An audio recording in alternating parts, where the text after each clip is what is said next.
Assalamualaikum warahmatullahi wabarakatuh. Kami dari kelompok 2 Sejarah Peradaban Islam. Jadi pada kesempatan kali ini kami akan sedikit menjelaskan tentang dakwah secara sembunyi-sembunyi dan secara terang-terangannya Nabi Muhammad SAW. Baik, untuk menghemat waktu langsung saja kita masuk ke dalam videonya. Sebelum diutusnya Nabi Muhammad menjadi seorang rasul, orang-orang terdahulu menyembah berhala sebagai lambang peribadatan kepada Tuhan. Orang-orang terdahulu percaya dengan adanya Tuhan. Hanya saja, mereka menyembah berhala karena mereka merasa bahwa dengan menyembah berhala itu mereka dapat lebih dekat dengan Tuhan. Padahal kenyataannya tidak. Maka dari itu, perbuatan tersebut dapat dinyatakan musyrik karena menyembah selain Allah. Dan maka dari itu pula diutuslah olehnya seorang rasul dari Bani Hashim yang bernama Muhammad. Ia diutus menjadi seorang rasul untuk menunjuki jalan yang lurus kepada seluruh umat manusia. Beliau berdakwah selama kurang lebih 13 tahun. Dakwah beliau dibagi menjadi 2 fase, yaitu fase dakwah sembunyi-sembunyi dan dakwah terang-terangan. Penjahiliyah bangsa Arab mulai lenyap sedikit demi sedikit ketika datangnya Nabi besar Muhammad SAW yang membawakan ajaran yang suci, yaitu ajaran Islam. Ketika diangkat menjadi Rasulullah, beliau memulai dakwahnya dengan sirri atau secara rahasia yang dilakukan kepada penduduk Makkah yang kala itu hidup dalam tradisi jahiliyah, yang mana dakwah tersebut berlangsung selama 3 tahun. Di barisan pertama atau barisan terdepan yang mulai memeluk agama Islam yaitu istri beliau Ummul Mukminin Khadijah bin Khuwailid radhiyallahu anha dan maula budak beliau Zaid bin Harithah. Kemudian keponakan Nabi Muhammad SAW yaitu Ali bin Abi Thalib. Dari kalangan sahabat terdekat yaitu ada Abu Bakar As-Siddiq. Mereka semua memeluk Islam, dan setelah memeluk Islam, Abu Bakar As-Siddiq berjuang mendakwahi untuk membantu Nabi Muhammad SAW. Abu Bakar As-Siddiq juga salah satu orang yang berbudi pekerti yang baik, kemudian disenangi oleh banyak orang, dan fleksibel juga.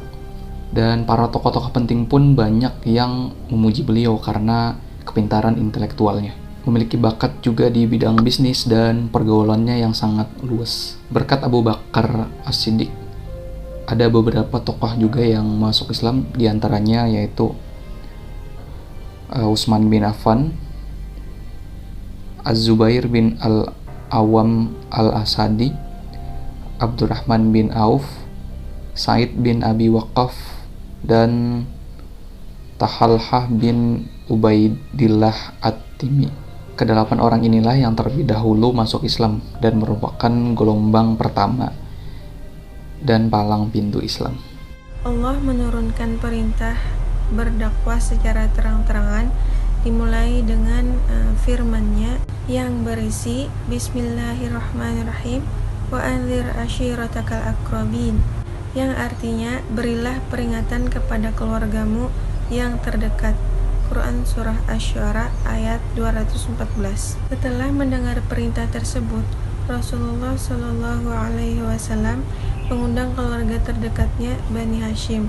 Ketika Rasulullah ingin berbicara di forum yang berisi 45 orang laki-laki itu, Abu Lahab memotong pembicaraannya. Beliau tidak berputus asa dan tetap mengundang mereka, dan pada saat itu beliau didukung oleh Abu Thalib. Kemudian setelah mendengar seruan Rasulullah SAW, Abu Lahab menimpali, "Celakalah engkau Muhammad, apakah hanya untuk ini engkau mengumpulkan kami?" Maka Allah menurunkan surah Al-Lahab yang menegaskan kecelakaan baginya Abu Lahab, yaitu Quran surah Al-Lahab ayat 1-5. Kemudian seruan dakwah Rasulullah SAW mulai menggema ke seluruh Mekah. Beliau berdakwah secara terbuka, menyeru dengan terang-terangan. Lalu turunlah ayat yang memerintahkan Rasulullah SAW untuk berpaling dari orang-orang yang musyrik, yaitu Quran surah Al-Hijr ayat 94. Setelah turunnya ayat ini, Rasulullah SAW bangkit untuk menyerang berbagai kufarat dan kebohongan syirik.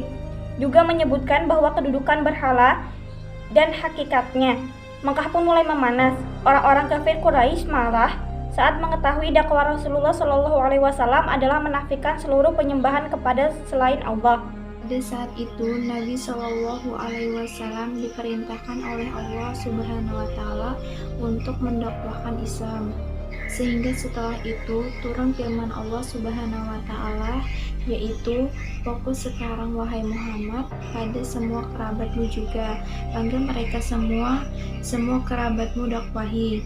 Dan turun firman Allah pada saat itu pada surah Asy-Syura nomor 26 ayat 214 yang berbunyi, A'udzubillahi minasyaitonirrajim, Bismillahirrahmanirrahim, wa'ajir ashiratakal aqrabi, yang artinya, sekarang wahai Muhammad, berikan peringatan kepada kerabat-kerabatmu.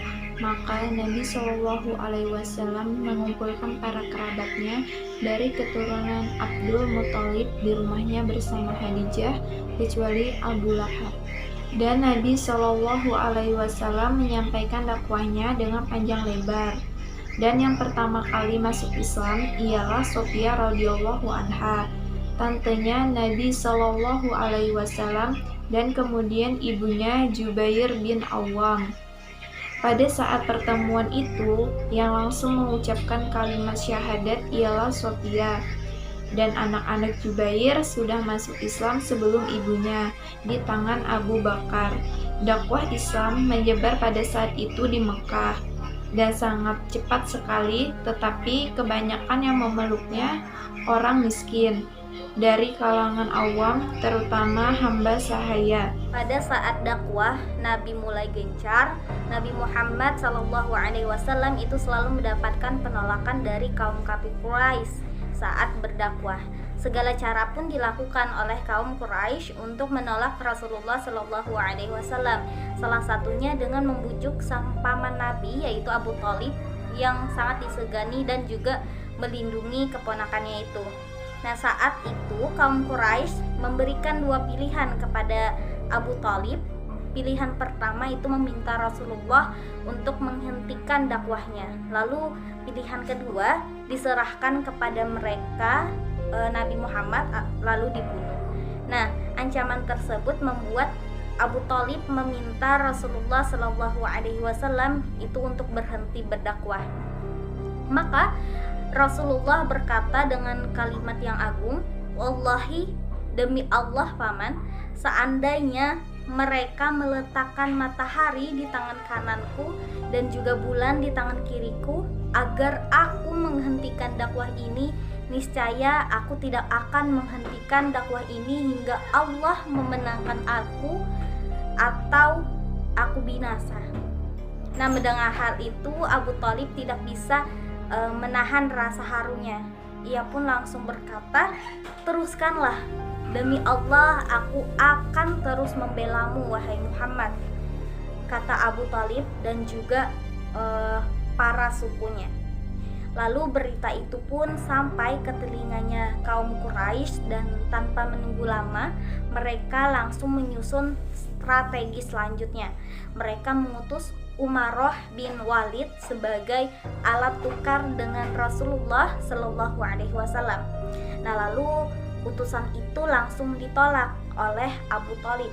Kaum Quraisy pun langsung mengutus Al-Walid bin Mughirah untuk menemui sang Nabi dan merayunya dengan harta, tahta, dan juga wanita. Tetapi Rasulullah langsung menolaknya. Maka mereka langsung menuduh bahwa Al-Quran itu adalah sihir yang berbentuk syair. Dan juga Muhammad itu adalah tukang sihir yang menyihir orang dengan ucapan-ucapan yang berbentuk syair. Mereka berkata, "Kami akan membunuh Muhammad," dan juga menyusahkannya. Nah, lalu akhirnya besok hari Nabi Muhammad SAW lagi tawaf. Lalu mereka mengeroyoki Nabi waktu itu, dan Nabi pun melawan semampunya. Melihat kejadian tersebut, lalu Fatimah radhiyallahu an berusaha membantu ayahnya itu, tapi tidak mampu karena dia perempuan. Lalu ia segera menyusul Abu Bakar. Maka Abu Bakar pun langsung datang mengunduskan pedangnya, kemudian berusaha mendorong orang-orang itu dan dari sisi Nabi Shallallahu Alaihi Wasallam. Lalu Abu Bakar pun mengatakan, apakah kalian mau memerangi orang yang hanya mengatakan Tuhanku itu adalah Allah? Sampai akhirnya Abu Bakar pun terus mengulangi kalimat itu sambil mengancamkan pedangnya kepada orang-orang Quraisy itu, dan akhirnya orang-orang Quraisy pun meninggalkan Nabi Shallallahu Alaihi Wasallam, dan pada saat itu pula berhentilah orang-orang Quraisy menyiksa Nabi Muhammad Shallallahu Alaihi Wasallam. Baik, demikianlah video presentasi dari kelompok kami. Mohon maaf kalau misalnya di dalam video ada memiliki banyak sebuah kesalahan. Kurang lebihnya mohon dimaafkan. Akhirul kalam. Assalamualaikum warahmatullahi wabarakatuh.